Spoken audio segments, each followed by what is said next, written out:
을 통해 역사합니다. 라는 제목으로 하나님 말씀 증거하도록 하겠습니다. 약속의 땅 시리즈 84번째 시간입니다.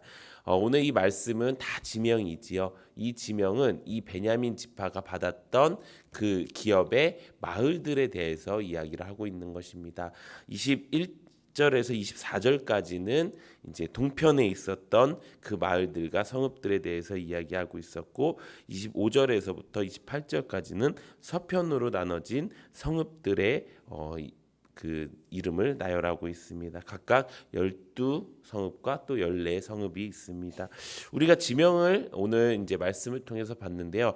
우리가 보면은 눈에 띄는 지명들이 몇 가지가 있었습니다. 첫 번째 여리고였죠. 또 베델도 있었어요. 그리고 기브온도 있었고요. 미스베, 이 미스베라는 건 미스바의 그 지명입니다. 그리고 무엇이 있죠? 예루살렘도 있죠.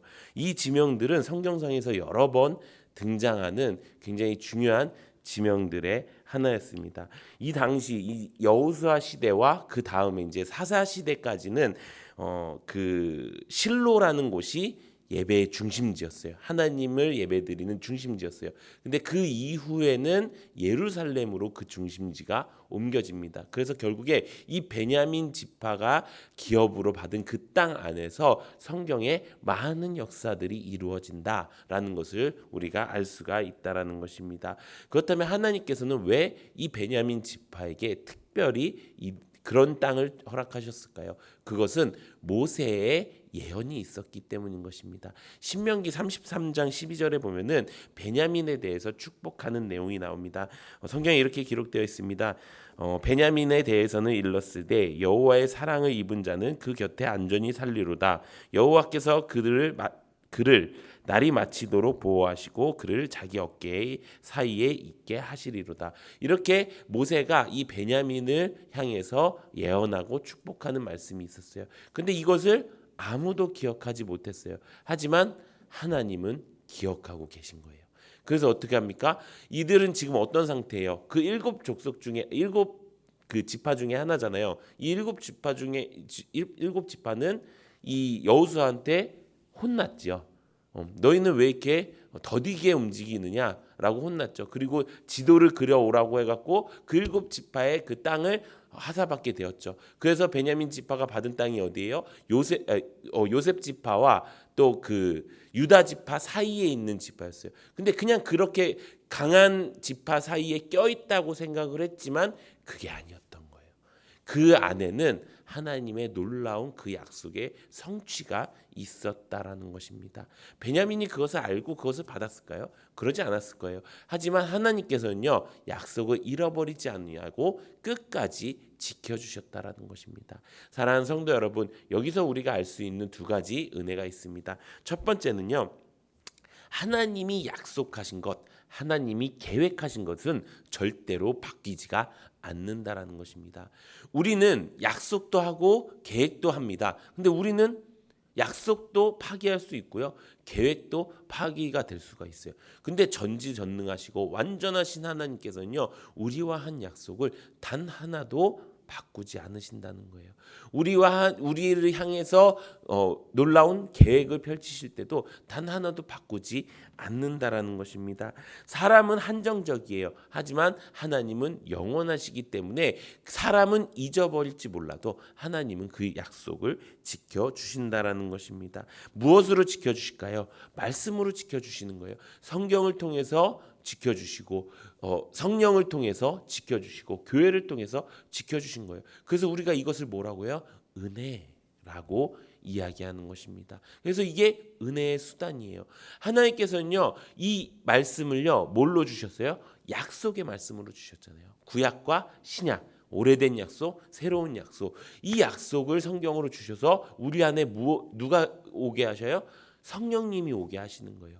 그래갖고 성령님이 뭐를 하세요? 우리가 하나님 앞에 죄사함을 받고 의인이 되었다라는 것을 우리 안에서 인정하고 그것을 증명하시는 이의 역할을 하신다는 거예요.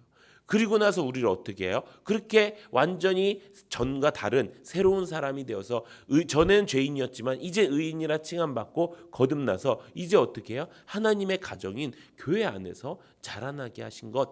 이 모든 것들이 뭐예요? 하나님이 계획하시고 하나님이 약속하신 은혜라는 거예요.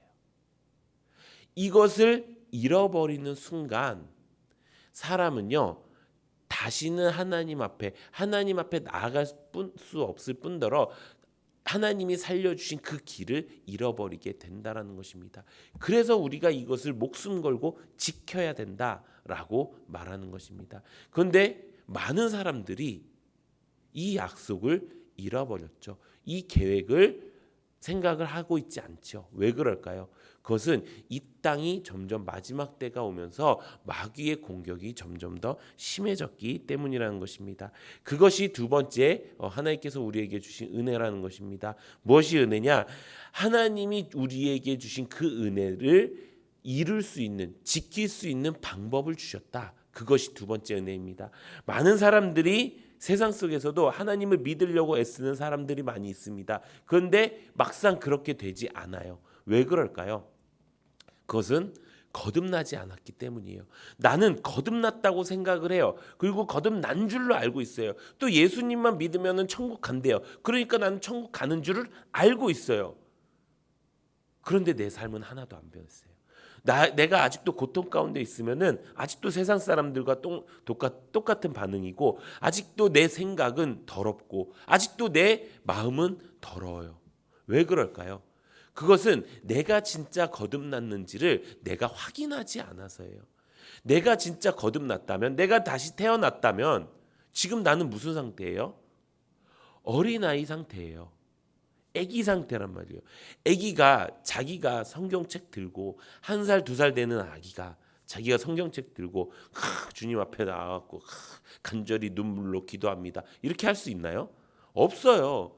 아기가 교회 오는 동안 어떻게 될까요? 넘어지고 깨지고, 혼자 온다고 하면은 배고프다고 울고 말도 못하고, 여기는 알까요? 이걸 인지는 할 수 있을까요? 못한다는 거예요. 근데 우리는 이것과 세상 속에서 내가 흔들리는 것을 혼동해서 똑같은 거라고 생각을 하는 거예요. 그러니까 난 아직 거듭나지 않았나 봐. 난 아직 여전히 쓰레기고, 여전히 아직도 죄악 가운데 살아있나 봐. 내가 거듭났다라는 그 사실을 인정하고, 이제 난 어린아이니까 이제 그렇게 하지 말아야지. 내가 이제 어린아이니까 어떻게 해야 돼요? 내 옆에 있는 엄마, 내 옆에 있는 아빠, 내 부모님한테 가갖고 우는 거예요. 나 밥 주세요. 나 젖 주세요. 나 지금 불편해요. 쉬했어요. 기저귀 갈아주세요. 하는 거예요. 그렇게 하다 보면 뭐가 생겨요? 그렇게 하다 보면 지식이 생겨요. 지능이 생겨요. 지혜가 생겨요. 이제 말을 하기 시작해요. 말을 하기 시작하면 옛날에는 울김으로만 표현했던 걸 뭘로 표현해요? 아빠, 엄마, 밥 이렇게 되는 거예요. 밥 하면 이제 밥을 주겠죠. 응아 하면 그 기저귀를 갈아주겠죠.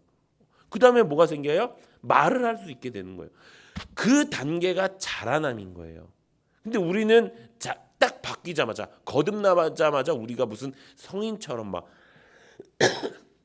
자라나는 거죠. 내 막 모든 삶은 막 바뀌고 막 향기롭고 막 지금 내가 말을 할 줄 아니까, 지금 내가 인지를 할 줄 아니까 그렇게 생각하는 거예요.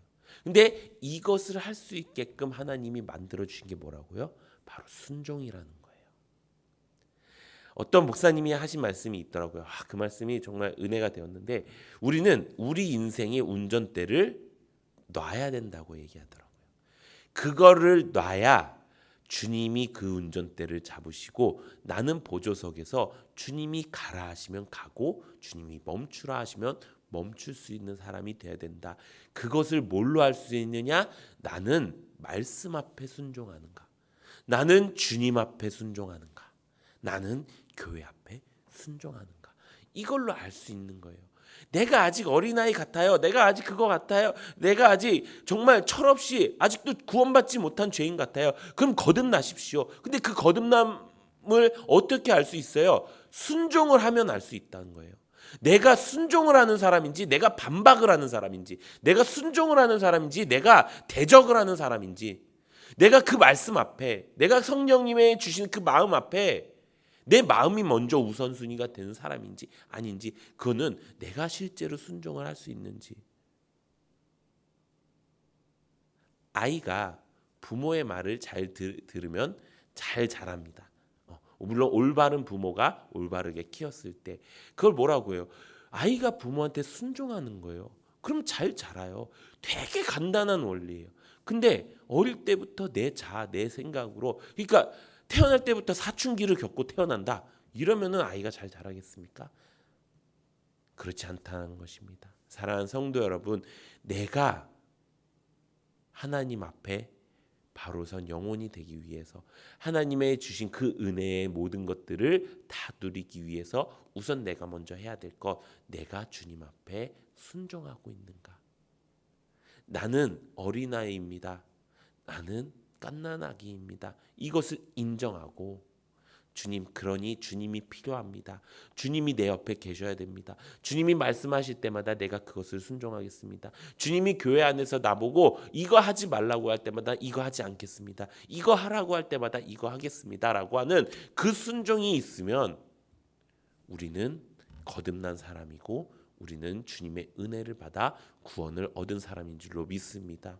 우리가 그 확신을 통해서 이제 다시는 흔들리지 말고 이제 거듭났다 거듭나지 않았다 이거가 문제가 아니라 내가 순종하고 있다 순종하지 않고 있다 이것을 가지고 내가 이제 자라나야겠다 라는 그 마음을 가지고 우리 평생 동안 하나님이 주신 그 은혜와 축복을 다 누리면서 살 수 있는 우리 모든 성도님들 되시기를 예수님의 이름으로 축원합니다. 이